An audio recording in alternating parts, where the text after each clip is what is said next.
Arthur. Arthur? I don't think you will. He's just checking it out. Yeah. Ready? Yep. Do you want to get started or should I? You can get started. Welcome back to Bike Race Weekly. I am your host, Ryan Gerard, and I am here with my co-host, Rick Greenwald. And as you can see, we have gone video. This is our first video podcast. This is our first video podcast. We're going to try it out, see if we like the format, see if you guys like the format. As you can see, we are currently testing it out, so this is going to be kind of our mock video thing. Yeah. We have spotlights that came with my apartment that we're currently using, so we might look at upgrading that to get a little bit better. We built out the full podcast studio right in the corner of Ryan's apartment. So right that's kind of what we're working with, just seeing how that's going to go. But first things first, we have a new segment. Beer of the Week. Yeah, since we're not visual, we can actually show people what we're doing and what we're drinking. So we are doing a local beer to Wisconsin. It is the Rift IPA from Central Waters Brewing, Waters. Amherst, Wisconsin. Out of Amherst, Wisconsin. Which is near Stevens Point, if anyone didn't know. And me and Anna actually went there. It's oh, really to the brewery? Yeah, it's a really cool tour. That's pretty cool. We were actually there like a few years ago when it was during like a Madison basketball game when they were playing like some crazy team, and they Superior. No. We were like watching it because it was kind of crazy because like everyone there, they had like a projector. Oh yeah. Yeah, okay. in their oh like brewery. they were in the Final Four a couple of years ago. Yeah, I think it was that game. Kentucky. Yeah. Oh wait, hold up. Cheers. Oh, cheers. Cheers. We got bike glasses. I found the bike glasses in Ryan's cupboards, and the reason why I went with this beer this time was because it was in Walmart, and I was in the Walmart liquor section, and it looked pretty good. So that's what we're rolling with this time. Good choice. Yep. All right, Ryan, we'll get back into the podcast. What's new with you? What's going on? Been training. Those are Ryan's our cats. cats. Yeah. Been doing a bit of training. Bit of training? Today. What's a bit of training? Well, I switched down to the mid-volume plan. Mid-volume, and which you're I think doing the Trainer Road. Trainer Road. High volume. Yeah. Sweet spot 1 is what you sweet were spot, doing. I'm sweet spot 2 now. But now you're in sweet spot 2. Okay. So I think it was a good idea to go down to mid-volume. The only thing is that the rides are more VO2 or in threshold. Interesting. Which is not kind of how it was last year, right? Because No. you've done this whole cycle before. Yeah, so the biggest thing was like today with my workout, like I couldn't hit the target power, so I turned it down by 2% actually. Okay. But it was like, at first glance, it didn't look like a hard workout, so I was like, great, easy 1 hour kind of workout thing. It ended up being way harder than I expected because it was just 8 minutes. Yeah. Well, this one was like 8 minutes, just a few watts below FTP. Okay. Except every 2 minutes was a 5-second sprint. Oh, okay. And I thought, okay, 5, not a big deal. Yeah. Yeah. Those 5-second sprints ended up being a lot harder than I thought. And like during the workout too, I was kind of thinking like I was just doing like a workout last week at this power that was like 12 minutes long.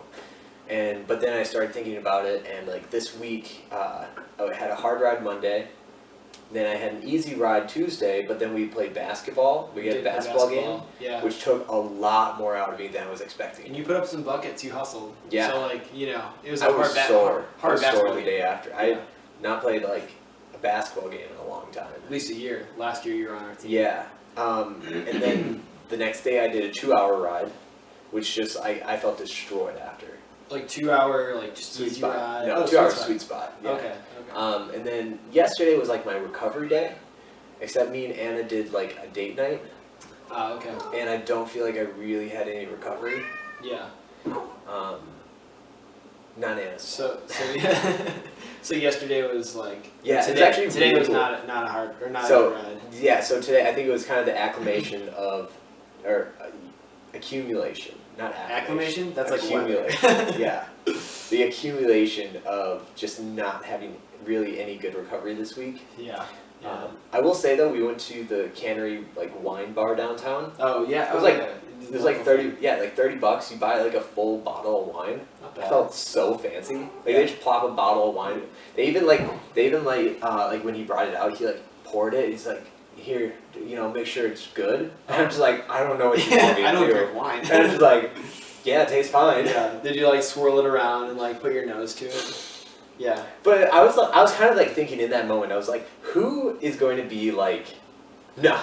Send this back to Like the he cellar. just, like he popped it open and he poured it and I was just like, am I going to tell you no? Yeah, I mean, It's like, I wonder how do you think many people would say no? I don't think anyone What says no, percentage of but people it's say supposed no? to be, I think it's kind of I think 5%. I think it's supposed to be fancy kind of thing. That sounds fancy. I mean, who's going to be that guy to be, especially in Sun Prairie, I get it if you're like in New York and you go into like a super fancy place where you're paying like $500 for a bottle and Yeah. someone's just like, here, taste it, and you're just like, that's not right. This is not my But- typical $500 bottle. Of Yeah, wine. it's not my typical $500 bottle of wine, but if you're going to like a local place and stuff, yeah, don't be that guy. Nobody's gonna. That being said, I did feel fancy the fact that he asked me. Ah, there you go. I wasn't You gonna got a say good, no. Good fancy response. Yeah. Classic. And yes, I don't know anything about wine, Okay. and so, but I still felt fancy. He actually Yeah. asked us, like, oh, what kind of wine do you like? And I was just like, I don't know, the wet kind. Yeah. I mean, I what have else no is idea. there? Well, So I let there is dry Anna- wine. Yeah. Dry wine is I described let as being Anna dry. pick. That's good. That's smart. Does Anna's a wine person, right? Oh, she's like a pink wine person, Oh, okay. like Is- Franzia kind of oh, stuff. Nice. The good stuff. The good stuff. The good stuff. If it tastes like candy and it's pink, I mean that's her wine. It's her jam. Well, so you got this nice fancy date night, and that like just really affected your recovery, and you just had a bad workout today. Yeah. So going forward, you're going to be nixing date nights in pursuit of a higher purpose, which is better recovery. I don't and think I'm better gonna. bike racing. I don't think I'm gonna break date nights.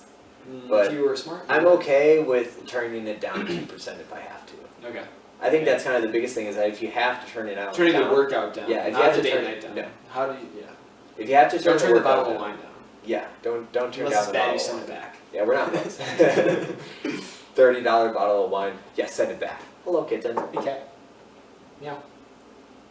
We had a little cat jump on the table for the audio. It's our guest only- today. For the audio only listeners. Oh, don't. All right. So yeah, had to turn it down a little bit today. So you just started getting into your sweet spot block though, right? You're like No. what, 3 weeks in? Yeah, 3 weeks into like the Yeah. second. Okay, so maybe you're a little bit. So I'm more like technically started. like 7 or 8 weeks in. How are you like? I mean, we're in February right now. I feel like February is the hardest month for winter training, for indoor training, just because it's deep into winter. Like everybody that's been like training in Wisconsin for the next season, you've been really hitting it hard inside since December, right? And if you weren't doing cyclocross, probably actually November.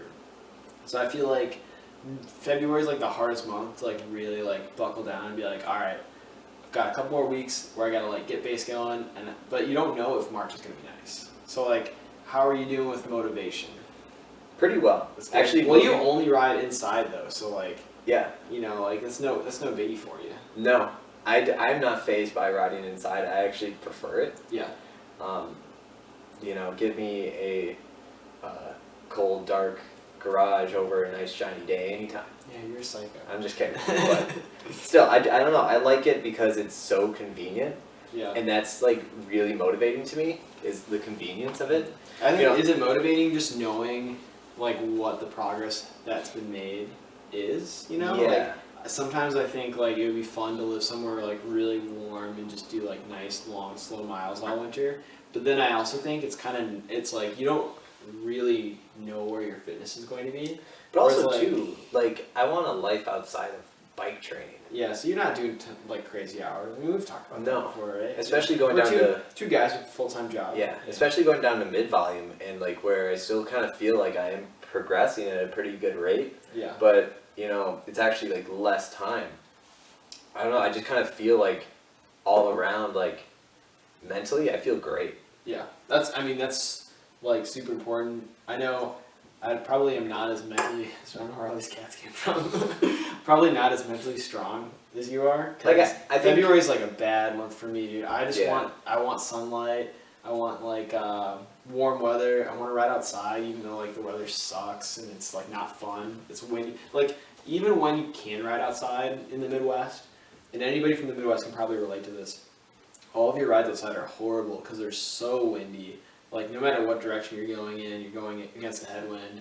It's usually like sloppy too, like the roads are like super wet and like salty and gross. Yeah, it's not until June. I would say June. June that. May is super hit or miss. Yeah, it's super April's hit or miss. gross. Yeah. You might get like one day, but like June is like consistent, Yeah. where it's like not that like it's pretty nice out, but at the same time, like yeah, it's always windy. Oh yeah, and that's like, especially if you're trying to go out for like an easy ride and like a long ride, it's like good luck. It's not going to be. It might be long, but it's not going to be easy. And if you're trying to do like a particular workout and like trying to like build in rest intervals, oh, it's so hard to do when the weather sucks. I feel like I'm doing like an infomercial for Trainer Road and Zwift right now, just convincing people that they should give up on outside riding. I would Unless love you're to in convince June. everyone to just do Trainer Road. June, July, or August. Those are your 3 months. Go for it. Ride outside. Yep. Yeah. But see, if you're gonna ride outside during those months, June, July, August, which is actually when I do a lot of outdoor riding, but Yeah, you almost ride all my outside. rides are like short and they are like very intense. It's just like I'm banging out sprints. You're doing your intervals. Just Yeah. get it done. Because I think sprints are like meant to be done outside. Oh, 100%. Yeah, you should not be Yeah. doing sprints on the trainer. VO2 repeats are better to do on the trainer. Sprints are better to be done outside. We don't really have a lot of long stretches of roads to do a lot of those workouts. Like, if you're doing like an 8-minute interval, I really don't know many roads where you can ride on it hard for 8 minutes without having some kind of like I don't small think a road intersection. like that exists. to Or be that's honest. flat. That's like completely flat. Mhm. Like Wisconsin's flat, but there's a lot of different intersections, even in the country, and then there's a lot of undulation. When But you're, like, I don't out think that in the middle exists of nowhere. anywhere. You Yeah, know? I guess. I mean, if you live in like a nice place, will you stop playing with my glasses? If you live in a nice place, like you probably have a nice climb. We've got some friends. Shout out to Tommy and Jordan that live in Colorado. You've got like all these wonderful climbs that are like different lengths, and you can kind of use those climbs for intervals, right? But unless you've got like a decent climb, it's pretty hard to do. Well, I feel like even Actually- with climbs, you still have undulation. Like goes from very steep to not very steep to steep. That It's is still true. there's like it's more consistent that you don't have to like stop and stuff. Yeah, that's true. But and it's nicer that you can go slower but hit the same power targets. But I still think you have that same like you have to be consistently changing your speed and whatnot to match like your power. That's true. There was like a pro, and I forget exactly who it was. I want to say it was Mitch Docker, but that might not be true. That made like some kind of tool where you could like Oh, yeah. put it on. It's I like, know. essentially it's like a brake. It was the Australian national champion of 2018. Time trial?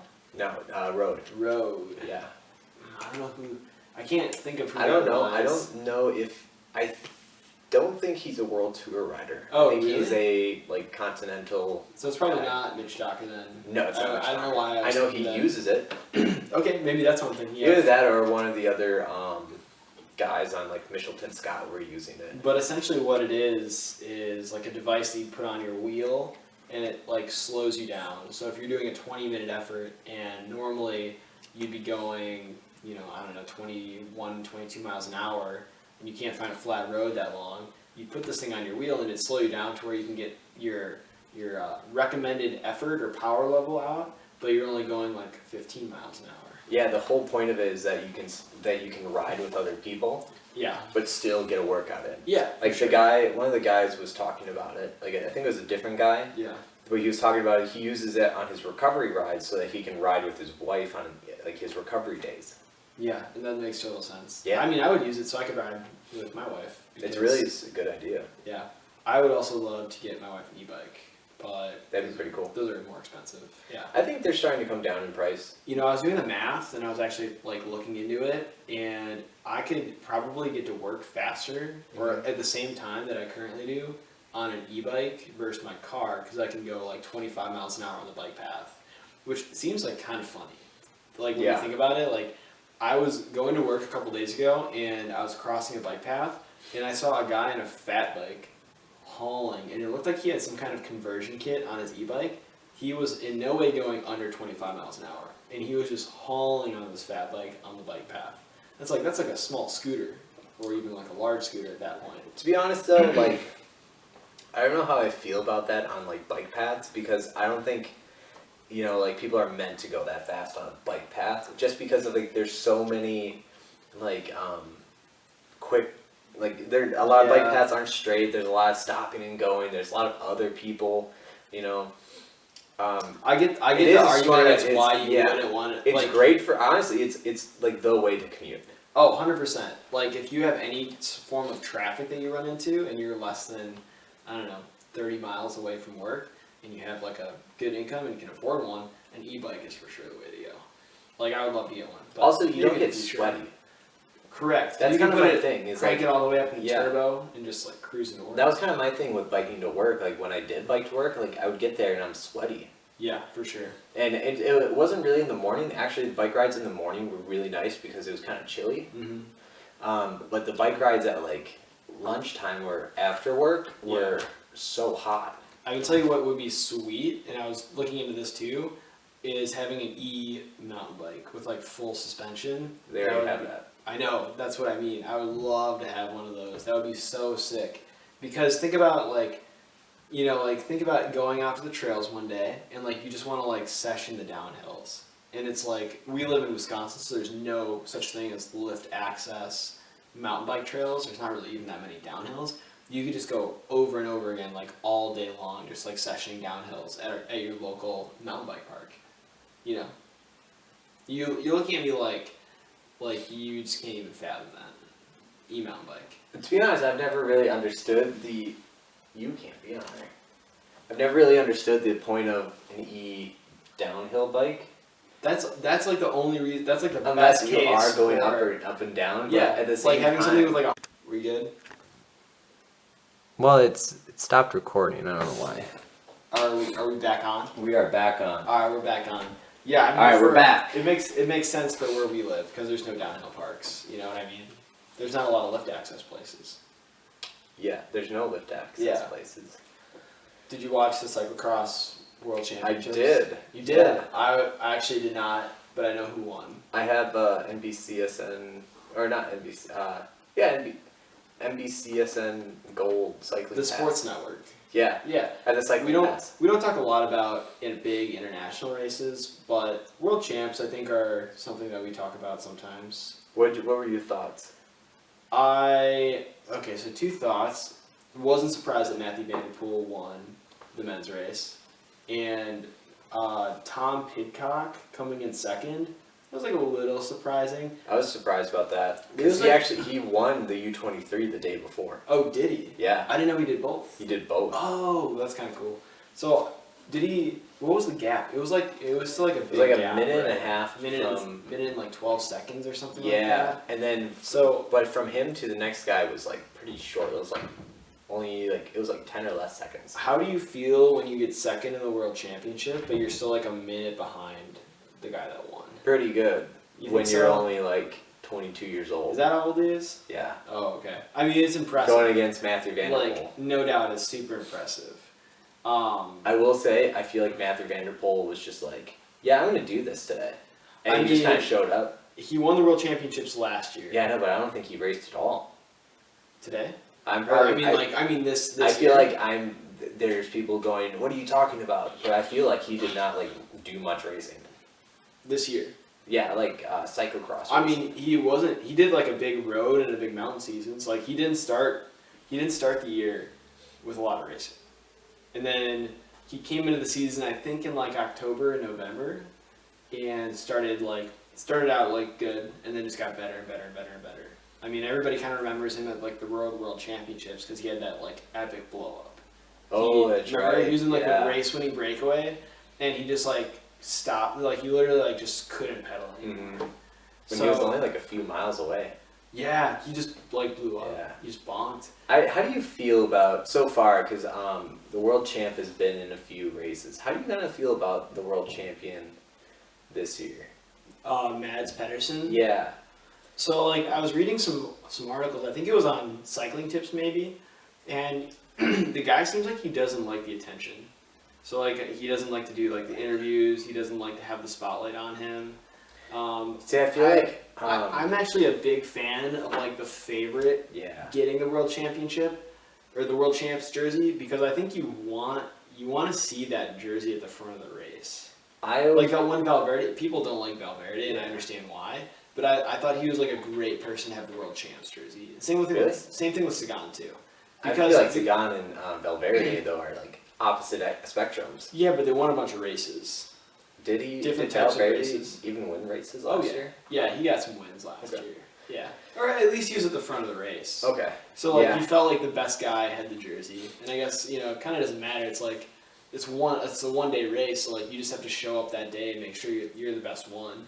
And Pedersen did that. Like he was like the strongest one in that group for sure. That's how he got by Trenton in a sprint. He was a good sprinter. Yeah. To be honest, like I always kind of think about like cycling and how I don't know if it's like the culture of like the nations they're from, like the European culture of kind of like win your races, kind of keep your head down, answer the questions media asks, but like no personality. Don't have any personality. It never makes sense to me. I feel like that's kind of why, I mean, people are so like diehard like football fans, and they love people like Richard Sherman or they follow things like Antonio Brown. Everyone was following like what's going on with him because he was so outspoken and stuff. Doesn't matter if you would like him or not. People like to hear about you like the entertainment value. Yeah. And I feel like there's such a lack of that in cycling, especially like Peter Sagan like trying to change that, and then like other racers are like looking down on him for it. It's just like,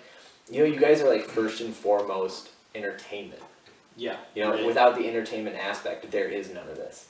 Yeah, so it's like you gotta realize. I feel like people need to realize that and start kind of building a brand. Speaking of entertainment, and brand building, and cycling, what are your thoughts on the move of a lot of professional cyclists to end their pro cycling road careers in pursuit of brand ambassador pro gravel careers? It seems like this year there is a lot of professional cyclists retiring in the U.S. particularly, and making their foray into a full-time gravel calendar.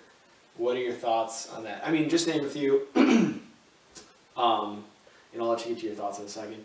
Ian Boswell, Peter Stetina, TJ Eisenhart, and he's like on a Ted team. King is the big one. Ted King was the first guy to do it, but he did it before it was the cool thing to do.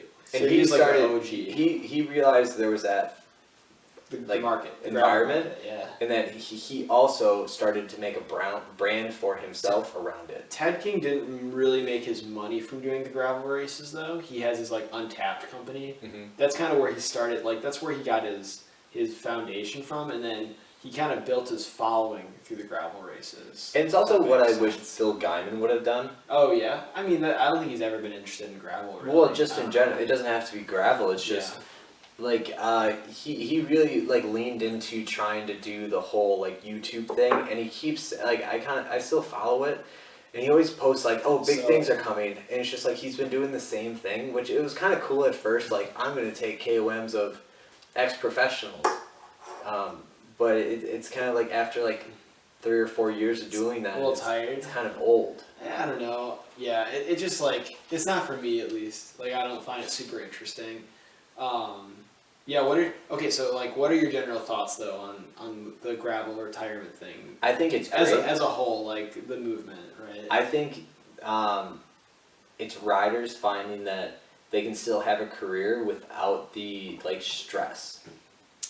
I think that the whole idea that bike racing is at that high of a level is fun. I think it's kind of a weird idea. Mm-hmm. Like even when you look at other professional sports at like the very like pinnacle of performance and at the top end of things, nobody's having fun. It's a job, So like I kind of think it's weird that everybody comes to the same conclusion that they're not having fun doing road racing.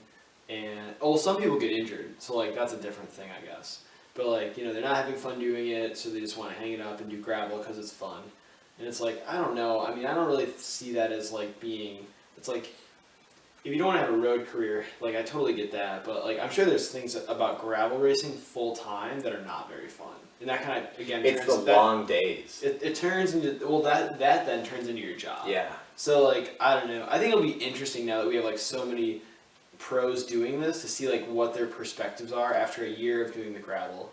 And maybe I'm wrong. Maybe they have like an awesome time and they just like that way better. But also too the idea of like, you know, people who train a lot and stuff, like they get to those things and where it's a mass start in your head, it's like I'm gonna try to keep up with him. Oh yeah. And it's like you know you're not, but But it's like the screws. just Yeah. it's kind of a cool idea to be like I'm gonna try to keep up with him for as long as I can. Yeah. I think that, Pretty that cool. yeah, and I feel like you know, if these races were smart, they would really lean into it.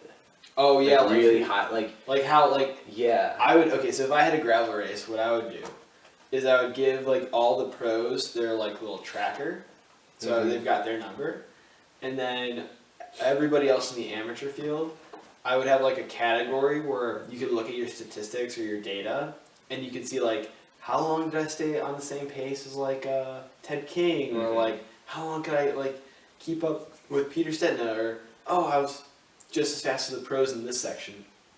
So you have like that like wave one pros, but then you can also have like all of like the average Joes be like, how did I like stack up in this gravel race?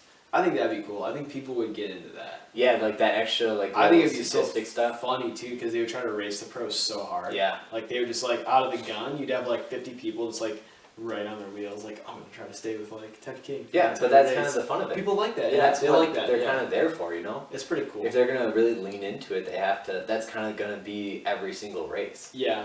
So with all the gravel racing coming out and all these pros making the transition, are we going to see 6 million pro gravel cyclist YouTube channels this year? No, You don't think so? no. I think it's really positive that, and kind of what I was saying before about the entertainment aspect is that I think it's great that a lot more teams are like kind of leaning towards that. Let's create a brand for ourselves. You know, Michelton Yeah. Scott was kind of the first team to do it. I feel like in 5 years, EF Education will have an entire alternative racing calendar team. That's Yeah. all they do. Mhm. They're under the same umbrella, but none of those guys are doing pro UCI road races. Sure. They're all doing bike packing trips and gravel racing and mountain biking. Like that's their thing. Yeah, that would be pretty cool. And I'm sure, you know, to be honest, I feel like there's a lot of Americans that are like getting towards the end of their career, Yeah. you know, that are all like world tour and mountain bike alike, you know? I Yeah. feel like there is like a solid group of guys who like just like 5 guys Well, who could do that. A lot of the big like popular mountain bike races in the U.S. are not like super hard mountain bike. Like they're races that anybody can do. Like Leadville. Yeah, Leadville. Like not super technical. I'm sure there's like I know the Epic Ride series; those are more technical. But yeah, they're like literally races like anybody can do. Yeah. So that's why they're kind of appealing in the broad sense of like you can be a pro roadie and show up to Leadville and do really well hardly riding a mountain bike. You're gonna struggle at some points. But And if like bike brands really want to sell bikes, like put those guys yeah, on like, you know, on their stuff, because the thing about gravel is that it's so new yeah, that if like someone's like, yeah, I ride a Cannondale, you know, whatever their gravel bike is. I forgot what it's called. isn't it? Well, it used to be the Slate. Yeah, they used to be the Slate, but now it's something Something else. else. They used like their cross bike for a while. Yeah, they used the before, cross bike and stuff, but they say then people are gonna be like, okay, well, he rides that. I'm just gonna get the lower version of it. I mean, this is going to be a really interesting year because a lot of these bike brands are American companies. So they're going to have a whole year of all of these like new pros showing up at gravel races, and they're going to see, okay, how many bikes can we attribute to selling via these gravel pros who show up at like pretty broad sporting events, like broad mass participation sporting events? How many can we attribute to selling by being at the Tour de France and then all these other races, and what's the better ROI? And I think they might start to find out that the gravel scene is a better ROI for selling bikes.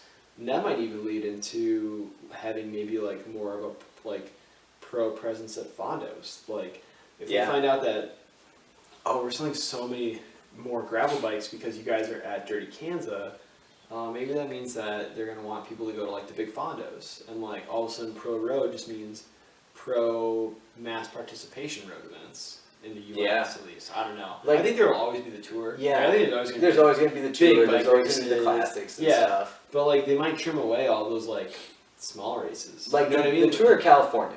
Like There's no longer a Tour of California. What if Right, they just did right. like a 1 weekend, 3-day like gravel like tour? It'd be interesting. Where Yeah, I mean that's kind It of was like a mass start. that's kind of like Steamboat. There was like Yeah. some serious money at Steamboat Gravel. They probably make more money doing that than they did during the Tour of California.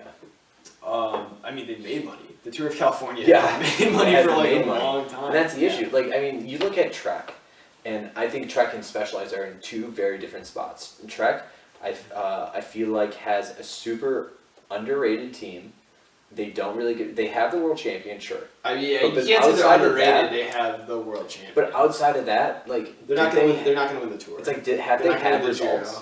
Like their big GC rider took like 13th.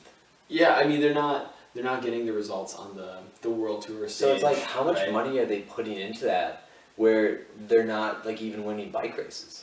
Yeah, I mean Versus I don't know. Specialized where they just sponsor the bike. Like they just give the bikes and they Well, I probably mean, are big. Specialized Yeah. sponsors like the And biggest they world have tour teams. they I mean, sponsor the biggest ones and they get a lot of wins. Look at Alejandro Valverde or not no, that's Mobius. Alaphilippe. I'm sorry. Yeah, they've sponsored arguably the two biggest teams, which are not the two biggest, but Quick Step and then Bora. Yeah. Who Bora had the world champ for 3 Peter years. Sagan, which Peter he Sagan, like won a yeah. race on one of he rode in LA during the what is it, the Tour Down Under and won a right? race. I love that so much. It's like, are you kidding me? How many Lays did they sell just off of that? I don't know. I don't think they sold that. I think many. they don't know. sold a lot of Lays because like when Maybe, people are looking yeah, at buying that's new true. like It's crit good bikes, marketing, right? It's good marketing. Yeah. The marketing in the bike industry is so interesting to me, just because you're so like, there's so much that's just like completely random. But, also, like- Ryan, I'm looking at the bottom of your glasses. Do you guys even clean the bottom of your glasses? No, it's our dishwasher. Yeah. Terrible. Sorry. Terrible.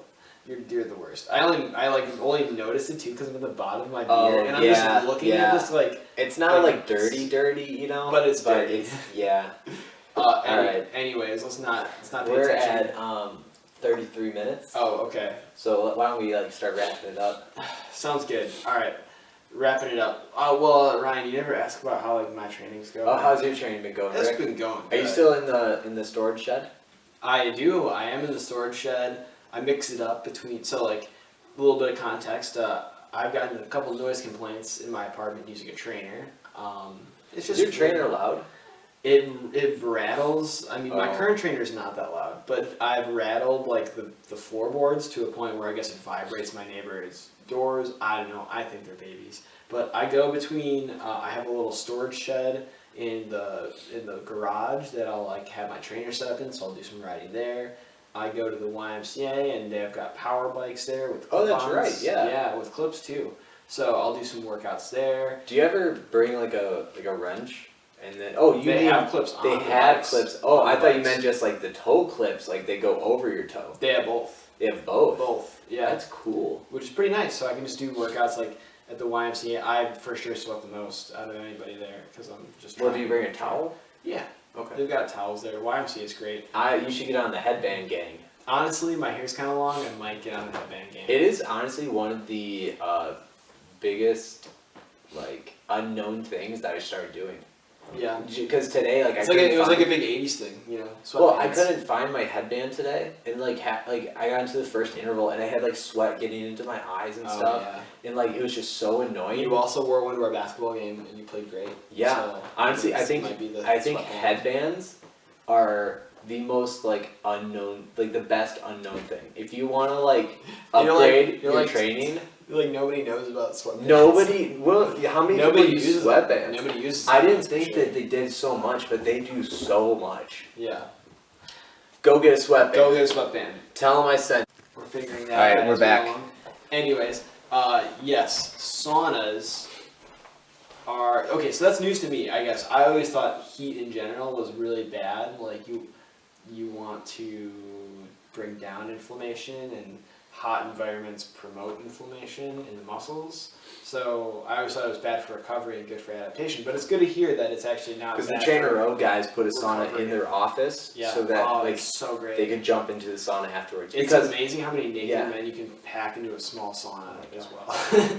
Because like you can, because what it does for you is that just doing like a sauna for a few minutes after a hard ride, yeah.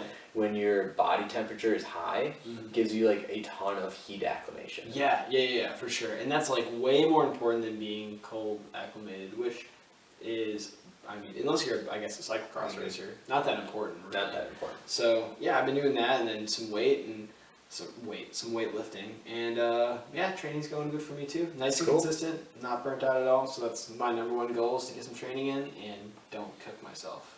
All right. But I think that's gonna be it, right? That's Ryan? it, We're yeah. gonna wrap it up. Yeah. We're gonna try to put the video together, seeing this is our first video podcast, and we'll post that out once we get everything, I don't know, figured out. We're learning as we go, so we'll Didn't keep realize that everything the posted. camera would turn off every like 15 minutes. Yeah, so. that might be a slight hiccup, but we'll figure it out. But anyways, Ryan, I mean, everybody can find us on all your favorite social media channels. Facebook is where we find or post most of our episodes. I'm gonna try to make the YouTube channel Bike Race Weekly. We actually have a YouTube channel. Oh, we do? Yeah, we just don't have anything on it. Oh, is it Bike Race Weekly? Like us weekly. Excellent. I'll send it to you. Okay. But till next time, well, Ryan, do you have anything else? I have nothing else. All right, well, we're gonna wrap it up then. All right, Until great. next time, thanks for listening, everybody. Thanks for watching this time, and we'll see you later. Bye.